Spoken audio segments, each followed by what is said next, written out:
Good morning, students. Now today we will continue sets. तो sets में हमारा आज का जो टॉपिक है, first of all remove element from a set. How to remove a element, a particular element from a set. इस topic के साथ मैं सेट को आगे आपके साथ कंटिन्यू करने जा रहा हूं.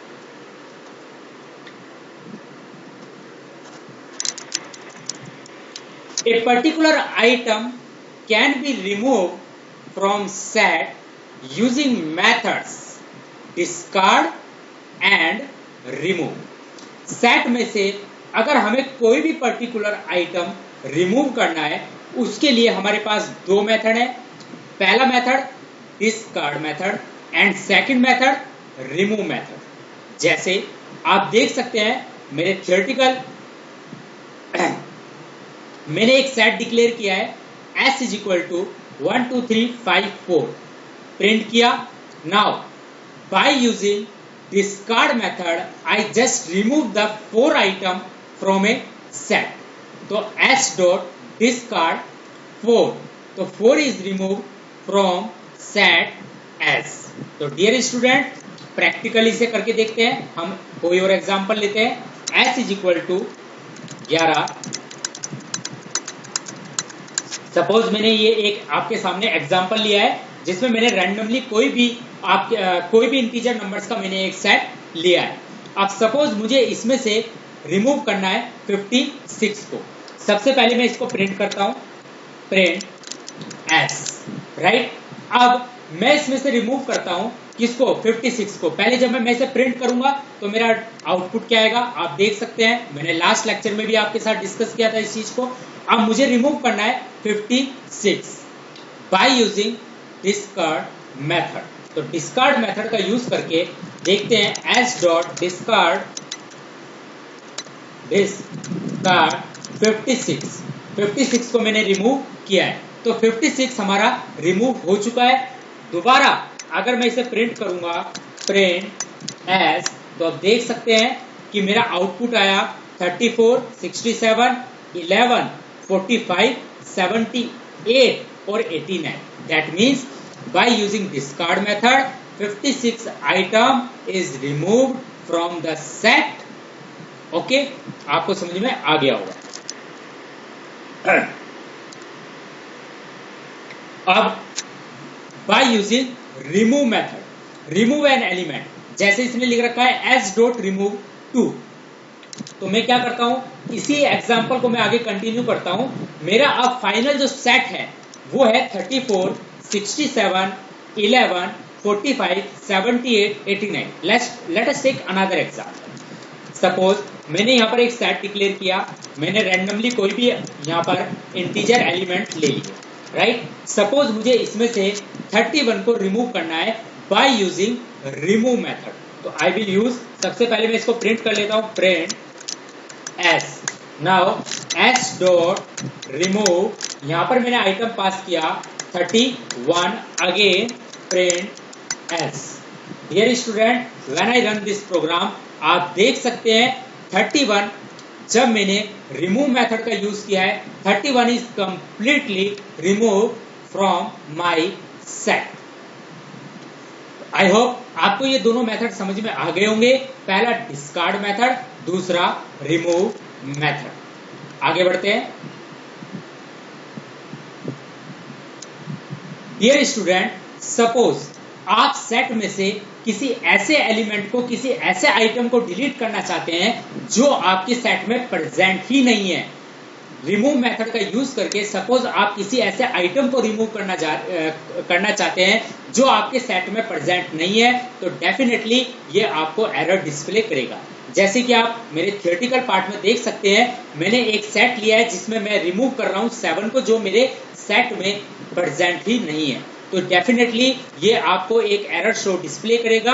आप देख सकते हैं किस टाइप की एरर यहाँ पर आ रही है. तो सपोज मैं यहाँ पर मैंने सेट डिक्लेयर किया S is equal to 45, 56, 67. Now dear student मैं इसमें रिमूव करना चाहता हूँ by using remove method 89 which is not present in my set. Definitely it will display the error in front of you. In which form? you can see over here, right, look here that key error 89, उसने पहले बता दिया है कि आप remove कर रहे हैं 89 को, लेकिन आपकी की एरर है 89, that means 89 it's not present in your set. I hope आपको समझ में आ गया होगा।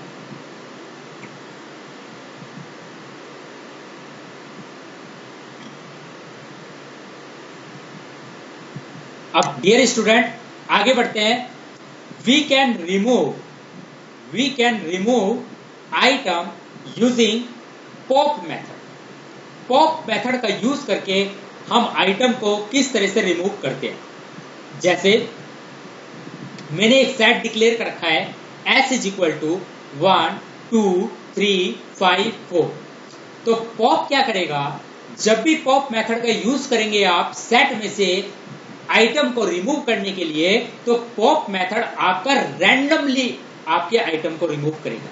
जैसे कि हमने डिस्कार्ड मेथड यूज किया था, हमने रिमूव मेथड यूज किया था, लेकिन डिस्कार्ड और रिमूव मेथड का यूज करके हम जिस भी पर्टिकुलर आइटम को रिमूव करना चाह रहे थे, उस आइटम को हमें डिस्कार्ड और रिमूव मेथड के अंदर पास करना था और वो पर्टिकुलर आइटम हमारा रिमूव या डिस्कार्ड हो गया था। लेकिन पॉप मेथड आपके आइटम आपके सेट में से रैंडमली रिमूव करता है। दैट मीन्स किसी पर्टिकुलर आइटम को, किसी पर्टिकुलर एलिमेंट को रिमूव नहीं करेगा, आपके सेट में से रैंडमली आइटम को रिमूव करेगा। तो देखते हैं एक बार इस चीज को परफॉर्म करके। सपोज मैंने एक एच डिक्लेयर किया है 45 89 76 65 54। मैंने ये एक सेट डिक्लेयर किया है। तो सबसे पहले इस सेट को प्रिंट कर लेते हैं, प्रिंट एस। तो डेफिनेटली ये set as it is print हो जाएगा। अब मैंने क्या किया, इस सेट पर पॉप मेथड का यूज किया और पॉप मेथड का यूज करने के बाद दोबारा मैंने इस सेट को डिस्प्ले किया। तो dear student, when I run this program, आप देख सकते हैं मेरा आउटपुट क्या आएगा। आप देख सकते हैं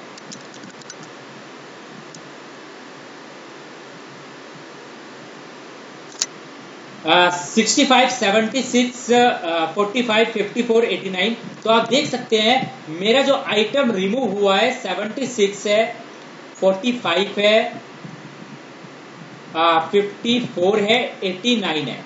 दैट मीन्स मेरा जो आइटम रिमूव हुआ है वो 65 रिमूव हुआ है। ये रैंडमली रिमूव करेगा आपके आइटम को। आप देख सकते हैं जब मैंने इस सेट को प्रिंट किया है तो ये रैंडमली इसने डिस्प्ले किया है। मैंने सेट क्या डिक्लेयर किया था आपके सामने, S इज इक्वल टू 45 89 76 65 फिर 54। लेकिन जब मैंने इस सेट को डिस्प्ले किया, प्रिंट किया, तो इसने सबसे पहले क्या डिस्प्ले किया, 65 फिर 76 फिर 45 फिर 54 और फिर 89। बिकॉज ऐसा क्यों किया इसने, क्योंकि set is an unordered collection of item. Set is an unordered collection of item, that means that items are not indexed। तो ये randomly अपने हिसाब से ही उसको क्या करेगा, रिमूव करेगा, पॉप करेगा। जरूरी नहीं है कि यहाँ पर आप देख सकते हैं कि आपका 45 जो है, यहाँ पर आपका जो रिमूव हुआ है वो 65 रिमूव हुआ है, वो रैंडमली क्या कर रहा है, आपके आइटम को पॉप कर रहा है। आप देख सकते हैं आपका जो आइटम रिमूव हुआ है वो 65 रिमूव हुआ है और 65 जो है कोई मतलब मैंने यहाँ पर पॉप मेथड के अंदर स्पेसिफाई भी नहीं किया था कि मुझे किस आइटम को रिमूव करना है, लेकिन इसने रैंडमली किसको रिमूव किया है, 65 को रिमूव किया है। आई होप आपको समझ में आ गया होगा। अब आगे बढ़ते हैं। तो कि पॉप मेथड क्या करता है, रैंडमली आपके आइटम को क्या करेगा, पॉप करेगा। जबकि रिमूव और डिस्कार्ड मेथड आपके आइटम को जो रिमूव करेंगे या डिस्कार्ड करेंगे, वो उसी पर्टिकुलर आइटम को रिमूव या डिस्कार्ड करेंगे जिस पर्टिकुलर आइटम को आप रिमूव और डिस्कार्ड करना चाहते हो। तो डियर स्टूडेंट आगे बढ़ते हैं। सपोज अगर आप अपने सेट में सभी आइटम्स को क्या करना चाहते हैं, क्लियर करना चाहते हैं, तो रिमूव करना चाहते हैं। सपोज आपने कोई सेट है आपके पास और आप अपने सेट के सभी आइटम्स को क्या करना चाहते हैं, रिमूव करना चाहते हैं। तो सभी आइटम्स को रिमूव करने के लिए हमारे पास जो मेथड है उस मेथड का नाम है क्लियर मेथड। आप देख सकते हैं रिमूव, मैंने एक सेट डिक्लेयर कर रखा है S.clear, remove all elements all items in set using clear method. तो डियर स्टूडेंट, अगर आप अपने सेट में सभी आइटम्स को रिमूव करना चाहते हैं तो उसके लिए आपको अपने सेट पर क्लियर मेथड को क्या करना पड़ेगा, इन्वोक करना पड़ेगा, दैट मीन्स कॉल करना पड़ेगा। जैसे सपोज मैंने एक सेट डिक्लेयर किया है, ओके, अब मैंने इस सेट पर क्लियर मेथड को इन्वोक किया एस डॉट क्लियर। जब मैं प्रिंट करूंगा तो ये मुझे दिखाएगा एम्प्टी सेट। क्या दिखाएगा, एम्प्टी सेट। आप देख सकते हैं व्हेन आई रन दिस तो मैं प्रोग्राम, तो इट्स ए एम्प्टी सेट। आप देख सकते हैं एम्प्टी सेट को हम किस तरह से क्रिएट करते थे, बाय यूजिंग सेट मेथड। अब आपको वो चीज भी समझ में आ गई होगी। आप देख सकते हैं मैंने यहाँ पर एक सेट डिक्लेयर किया है। सेट को डिक्लेयर करने के बाद मैंने इस सेट पर क्लियर मेथड को इन्वोक किया है। तो इस क्लियर मेथड ने मेरे सेट के सभी आइटम्स को क्या कर दिया है, रिमूव कर दिया है। और रिमूव करने के बाद जब मैंने इसे प्रिंट किया तो इसने मुझे क्या कहा, it is an empty set. और आप देख सकते हैं कि हम एम्प्टी सेट, यही सेट होता है। और एम्प्टी सेट को हम डिक्लेयर भी कैसे करते थे, by using set method. I hope आपको समझ में आ गया। आगे बढ़ते हैं।